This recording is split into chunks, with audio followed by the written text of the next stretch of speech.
অমাবস্যার মোহময়ী আহ্বান। সুমি, তাড়াতাড়ি করো, লেট হচ্ছে কিন্তু এবার। অভ্রর তাড়া শুনে সুমনা হেসে বলল, এই তো অভ্র, আর জাস্ট 5 মিনিট ওয়েট করো প্লিজ, আমার হয়ে গেছে। অভ্রদীপ আর সুমনার বিয়ে হয়েছে মাস 2 হলো। কর্মসূত্রে অভ্রদীপ কলকাতায় থাকে মা বাবাকে সাথে নিয়ে। ওদের দেশের বাড়ি বর্ধমানের এক অখ্যাত গ্রাম চন্দ্রপুর। বিয়ের পর থেকেই অভ্রদীপের বাবা মা পলাশবাবু আর শিলাদেবী বারবার ছেলেকে বলেছেন নতুন বউকে নিয়ে দেশের বাড়ি থেকে ঘুরে আসতে, কিন্তু কাজের ব্যস্ততায় অভ্রের সময় হয়ে উঠছিল না। এতদিন পর অফিসে ছুটি পেয়েছে অভ্র, তাই রওনা দিচ্ছে চন্দ্রপুরের দিকে সুমনাকে সঙ্গে নিয়ে। এমনিতেই গ্রামের কাঁচা রাস্তা সেভাবে আলো নেই, তার উপর পৌঁছাতে পৌঁছাতে রাত হয়ে যাবে, তাই অভ্র তাড়া দিচ্ছে সুমনাকে। কিছুক্ষণের মধ্যেই রেডি হয়ে বেরোলো অভ্র সুমনা বাড়ির গাড়ি নিয়ে। ড্রাইভার যদিও আছে, তবু অভ্রের ইচ্ছা নিজেই ড্রাইভ করে সুমনাকে নিয়ে যাবে। গাড়ি চলতে লাগলো। মহানগরের ব্যস্ত রাস্তার ওপর দিয়ে চলতে চলতে সদ্য বিবাহিত 2 যুবক যুবতী খুনসুটি আর গল্পে মেতে উঠল। ধীরে ধীরে আলোকোজ্জ্বল সরণি পেরিয়ে গাড়ি ধরল কাঁচা লালচে রাস্তা। আজ অমাবস্যা। এতক্ষণ আলোর দাপটে অমাবস্যার মায়াজাল চোখে পড়েনি ওদের, কিন্তু লালচে কাঁচা রাস্তা ধরতেই অমাবস্যার মোহময়ী রূপ হাতছানি দিতে লাগলো ওদের। সুমনার হঠাৎ মনে হলো এ যেন রাত নয়, অপার রহস্যময়ী এক নারী, যে কেবলই আহ্বান করছে তাকে নিজের দিকে, এক অজানা শক্তিতে আকর্ষণ করছে নিজের দিকে। ওভাবে কি দেখছো সুমি? জানালার বাইরে অভ্র হাসি মুখে প্রশ্ন করল তাকে। জানো অভ্র, শহরে বড় হয়েছি তো ছোট থেকে, অমাবস্যার অন্ধকার কথাটা শুনেছি, কিন্তু নিজের চোখে দেখার সুযোগ হয়নি সেভাবে। কে বলে যে শুধু জ্যোৎস্নার রাতই সুন্দরী, অমাবস্যার অন্ধকারের সৌন্দর্যও কি কম? বাহ, তুমি তো বেশ প্রকৃতিপ্রেমী, বাঁকা হেসে বলল অভ্র। তা তুমি বলতেই পারো, এক গাল হাসল সুমনা। জনবসতিহীন নিস্তব্ধ রাস্তার ওপর দিয়ে দ্রুতগতিতে ছুটে চলেছে অভ্রদের গাড়ি। রাস্তার দুপাশে ঘন জঙ্গল। রাত তখন সবে 8টা, অথচ চারপাশের পরিবেশ দেখে মনে হচ্ছে যেন গভীর রাত। আর ঘণ্টাখানেক তারপরেই চন্দ্রপুর ঢুকবো আমরা, অভ্র বলল। আচ্ছা অভ্র, দেশের বাড়িতে কে কে আছে গো? সে তো তুমি গেলেই দেখতে পাবে ডার্লিং, অভ্র মুচকি হেসে বলল। ওটা না হয় সিক্রেট থাক। ধ্যাত, তোমার সবেতেই খালি ইয়ার্কি, সুমনা অভ্রর বাঁ হাতটা ধরে বলল। বলোই না অভ্র। অভ্র হেসে কিছু একটা বলতে যাচ্ছিল, হঠাৎই সাদা শাড়ি পরিহিতা এক নারী চলে এল ওদের গাড়ির সামনে। কোনো মতে ব্রেক কষল অভ্র। তাড়াতাড়ি গাড়ি থেকে নামল অভ্র আর সুমনা। সাদা শাড়ি পরিহিতা একটি যুবতী পড়ে গেছে গাড়ির ধাক্কায়। সেভাবে কিছু হয়নি তার, কেবল পড়ে গিয়ে হাত পা ছড়ে গিয়েছে। ওরা তাড়াতাড়ি তুলল তাকে। আপনার লাগেনি তো? উদ্বিগ্ন সুমনা প্রশ্ন করল। এইভাবে কেউ রাস্তা দিয়ে হাঁটে? একটু দেখে চলাফেরা করবেন তো, অভ্র বলল। আপনারা এত ব্যস্ত হবেন না, যুবতী হেসে বলল। আমি ঠিক আছি, কিন্তু এমন নির্জন রাস্তায় আপনি একা একা কি করছেন? ধুস, কি যে বলেন, কোথায় নির্জন? এখানে তো দিব্যি লোক বাস করে, ওই দেখুন, বলেই মেয়েটি আঙুল দেখাল। ওর আঙুল বরাবর ওরা তাকিয়ে দেখল একটা ক্ষীণ আলো দেখা যাচ্ছে অনেক দূরে। স্মিত হেসে মেয়েটি বলল, ওখানেই আমার বাড়ি। আচ্ছা চলুন, আমরা আপনাকে বাড়ি পৌঁছে দিয়ে আসি। অভ্র বলল, আপনি ইনজিওর্ড হয়েছেন, একা একা এতটা যেতে পারবেন না। আচ্ছা বেশ, চলুন তবে। মেয়েটিকে অনুসরণ করতে এগোতে লাগলো ওরা। প্রায় 10 মিনিট হাঁটার পর ওরা পৌঁছাল এক বিশাল রাজবাড়ি। চারিদিক আলোয় ঝলমল করছে। এই আমাদের বাড়ি, আসুন, ভেতরে আসুন আপনারা। মেয়েটি বসার ঘরে নিয়ে এল ওদের দুজনকে। সেখানে এক প্রৌঢ় বসেছিলেন। ইনি আমার বাবা সূর্যনারায়ণ চৌধুরী। আর বাবা, এনারা হলেন অভ্র আর সুমি, বলেই সবটা খুলে বলল মেয়েটি। আপনি আমাদের নাম জানলেন কিভাবে?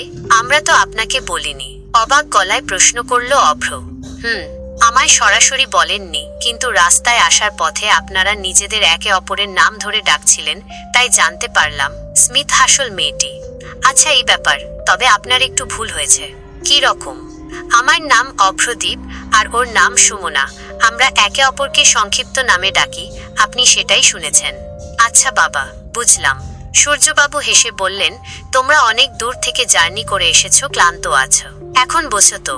আর অরু মা, তুই বা কেমন বল দেখি, ওদের জন্য কিছু খাবারের ব্যবস্থা কর। না না আঙ্কেল, আমাদের নিয়ে ভাববেন না, আমরা ঠিক আছি একদম।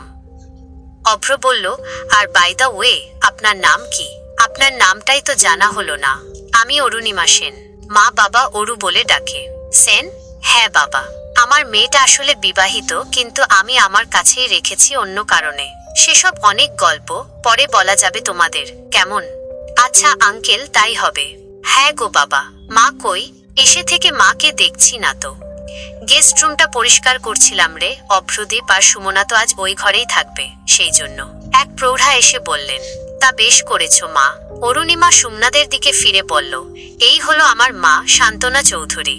আচ্ছা, কিন্তু একটা জিনিস বুঝলাম না আন্টি, আপনি তো একবারও বসার ঘরে আসেননি, তাহলে আপনি আমাদের কথা জানলেন কিভাবে? রান্নাঘর থেকে বাবা, রান্না করছিলাম আর তখনই তোমরা এলে। আসলে রান্নাঘর থেকে বসার ঘরটা পুরো দেখা যায়, সব কথাও শোনা যায়।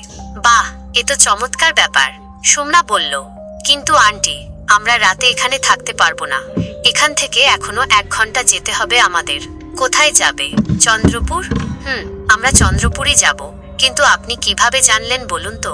হতবাক হয়ে মুখ চাওয়াচাওয়ি করল অভ্র। সুমনা, অত অবাক হয় না তোমরা। সূর্যবাবু হেসে বললেন, এখান থেকে ঘণ্টাখানেক দূরে মানুষের বাসযোগ্য জায়গা ওই চন্দ্রপুরই আছে। মানে? সুমনা অবাক হয়ে জিজ্ঞেস করল। সুমি, তুমি জানো না, আসলে চন্দ্রপুরের আশেপাশে অনেক দূর পর্যন্ত কোথাও কোনো বসতি নেই। চন্দ্রপুর একটা বিচ্ছিন্ন গ্রাম বলা যায়, সেটাই বলতে চেয়েছেন ওনারা। ও আচ্ছা। কিন্তু আঙ্কেল, আমাদের প্লিজ রাতে এখানে থাকতে বলবেন না। আসলে দেশের বাড়ির সকলে বসে আছে নতুন বউকে দেখবে বলে। তা বেশ তো, কাল সকালটা হোক, তারপরেই না হয় যেও তোমার বউকে নিয়ে, শান্তনা দেবী বললেন। অভ্রদীপ কিছুতেই রাজি হচ্ছিল না, কিন্তু সুমনা, সে রাতে আর রাস্তায় বের হতে ইচ্ছা করছিল না, তাই সুমনার কথায় শেষমেশ রাজি হলো অভ্র। সুমনা আর অভ্র রাতে ডিনার করার পর অরুণিমা আর শান্তনা দেবী বললেন, অভ্র, তুমি গেস্ট রুমে চলে যাও বাবা, সুমনা একটু পরে যাবে। কিন্তু কেন আন্টি? কেন আবার? তোমার বউ কি পরে আছে দেখেছ? একখানা ভারী বেনারসি, ওটা পরে ঘুমোতে পারবে ও। সেজন্যই একটা হালকা শাড়ি দিচ্ছি ওকে, যেটা পরেও আরাম পাবে। সুমনাকে একরকম জোর করেই অন্দরমহলে নিয়ে গেলেন অরুণিমা আর শান্তনা দেবী। এরপর অরুণিমার ঘরে ওকে এনে ঘরের দরজার ছিটকিনি লাগিয়ে দিলেন মা মেয়ে। একে আপনারা হঠাৎ দরজাটা? বলবো মা, সবটা বলবো, আগে তুমি বসো দেখি, বলেই সুমনাকে পালঙ্কে বসিয়ে দিলেন ওরা। এরপরেই হঠাৎ সুমনার হাত থেকে ফোনটা কেড়ে নিল অরুণিমা, তারপরেই ফোনটা ঘাঁটতে লাগলো। এ কি করছেনটা কি আপনি? আপনাদের উদ্দেশ্য মোটেও সুবিধার লাগছে না কিন্তু। আমাদের উদ্দেশ্য ভালো না খারাপ, সেটা তো একটু পরেই টের পাবে তুমি। মানে? দেখুন, আমি কিন্তু এবার চিৎকার করব। কি চান কি আপনারা? বেশ, চিৎকার করবে, আগে এই ভিডিওটা দেখে নাও দেখি, বলেই সুমনার মোবাইলটা ওর হাতে ধরিয়ে দিল অরুণিমা। মোবাইলে একটা ভিডিও চলছে। ভিডিওতে অভ্র আর অভ্রের মা বাবাকে দেখা যাচ্ছে। কিছু একটা কথোপকথন চলছে ওদের মধ্যে। সাউন্ডটা বাড়িয়ে নিল সুমনা। এরপর ভালোভাবেই স্বামী আর শ্বশুর শাশুড়ির কথোপকথন শুনতে পেল সুমনা। হতবাক হয়ে গেল। 30 মিনিটের ভিডিও ছিল সেটা। ভিডিওর কথোপকথনের সারমর্ম এটাই যে অভ্র আর তার মা বাবা সুমনাকে খুন করতে চায়। বিয়ের পর বারবার দাবি করা সত্ত্বেও সুমনা বাপের বাড়ি থেকে মোটা অঙ্কের পণ আনতে অস্বীকার করেছে যে। সুমনা এও জানতে পারল ভিডিওটা থেকে যে আসলে আজ অভ্র সুমনাকে চন্দ্রপুরে নিয়ে যেত না। চন্দ্রপুর আসার ঠিক আগেই একটা নদী আছে। সেই নদীর দিকে সচরাচর কেউ আসে না, কারণ সেদিকটা জনবসতিহীন। অভ্রদের প্ল্যান ছিল সুমনাকে খুন করে সেই নদীর জলে ভাসিয়ে দেবে। গোটা ভিডিওটা দেখে শিউরে উঠল সুমনা। হতাশ হয়ে মেঝেতে বসে পড়ল সে। বোন, এটা ভেঙে পড়ার সময় নয়। যত তাড়াতাড়ি সম্ভব তোমায় ওই শয়তানটার হাত থেকে পালাতে হবে, নইলে ও তোমায় ছেড়ে দেবে না, চিন্তিত গলায় বলল অরুণিমা।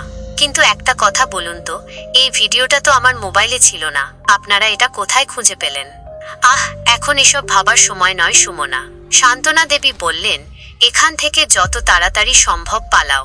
সুমনার তখন কথা বলার মতো অবস্থা ছিল না। অরুণিমা কোনো মতে ওকে রাজবাড়ির বাইরে নিয়ে এল। অভ্র তখন গেস্ট রুমে। বাইরে একটা গাড়ি দাঁড়িয়েই ছিল, আর ড্রাইভারও ছিল। অরুণিমা সুমনাকে বলল, ভয় নেই, এ আমাদের রাজবাড়িরই গাড়ি, আর ও শ্যামলাল, আমাদের পুরনো ড্রাইভার সে রাতে সুমনার বাপের বাড়ির গেটেই নামিয়ে দিল তাকে। তখন রাত প্রায় শেষ হতে চলেছে। সুমনা গাড়ি থেকে নেমে বলল, আপনি এতটা দূর কষ্ট করে এলেন আমায় পৌঁছে দিতে, ভেতরে আসুন না। না দিদিমণি, আমার কাজ ছিল নিরাপদে আপনাকে বাড়ি ফিরিয়ে দেওয়া। আমার কাজ শেষ, আমি আসছি। শ্যামলাল গাড়ি নিয়ে চলে গেল। পরের দিন সকালে নিউজ চ্যানেল খুলেই চমকে উঠল সুমনা। চন্দ্রপুর থেকে ঘণ্টাখানেক দূরে এক জঙ্গলে এক যুবকের মৃতদেহ পাওয়া গেছে। তার আইডি কার্ড দেখে জানা গেছে তার নাম অভ্রদীপ জানা। কলকাতার এক বেসরকারি অফিসে সে কর্মরত ছিল। তার মৃত্যুর কোনো সঠিক কারণ পাওয়া যায়নি, শুধু দেখা গেছে চোখ দুটো তার ঠিকরে বেরিয়ে এসেছে। সম্ভবত ভয়েই তার মৃত্যু হয়েছে বলেই অনুমান করছে পুলিশ। এই ঘটনার অনেক দিন পর একবার সেই রাজবাড়ির খোঁজে গিয়েছিল সুমনা। কিন্তু কোথায় রাজবাড়ি? সেখানে শুধুই ভগ্নাবশেষ ছাড়া আর কিছুই অবশিষ্ট নেই। চন্দ্রপুর গ্রামে সে গিয়েছিল এই রাজবাড়ির ব্যাপারে জানার জন্য। সেখানকার স্থানীয়দের মুখে মুখে সে যা জানতে পেরেছিল তা হলো আজ থেকে প্রায় 40 বছর আগে সত্যিই এক রাজবাড়ি ছিল, সেখানে জনবসতিও ছিল। কিন্তু হঠাৎই ঘটে গিয়েছিল এক দুর্ঘটনা। শোনা যায় সে বাড়ির একমাত্র মেয়ে অরুণিমা মারা যায় শ্বশুরবাড়িতে। শ্বশুরবাড়ির লোকেরাই চক্রান্ত করে খুন করেছিল তাকে। একমাত্র মেয়ের অপমৃত্যু মেনে নিতে পারেননি মা বাবা। শোনা যায় তারা মেয়ের চিতার আগুনে ঝাঁপ দিয়ে আত্মহত্যা করেছিলেন। আর সেই ঘটনার কিছুদিনের মধ্যেই অরুণিমার শ্বশুরবাড়িতে এক বীভৎস অগ্নিকাণ্ডে সেই বাড়ির সকলে মারা যায়। সুমনা আজও অরুণিমা, সূর্যবাবু, শান্তনা দেবীকে ভুলতে পারেনি সেই অমাবস্যার রাতকেও। সে রাত শুধুই অমাবস্যা ছিল না, ছিল এক বিভীষিকার রাত, যে রাতে ভৌতিক সাহায্যের মাধ্যমে সে তার জীবন ফিরে পেয়েছিল। আজও সেই রাজবাড়ির স্মৃতি সুমনার মনে এক গভীর দাগ কেটে রেখেছে।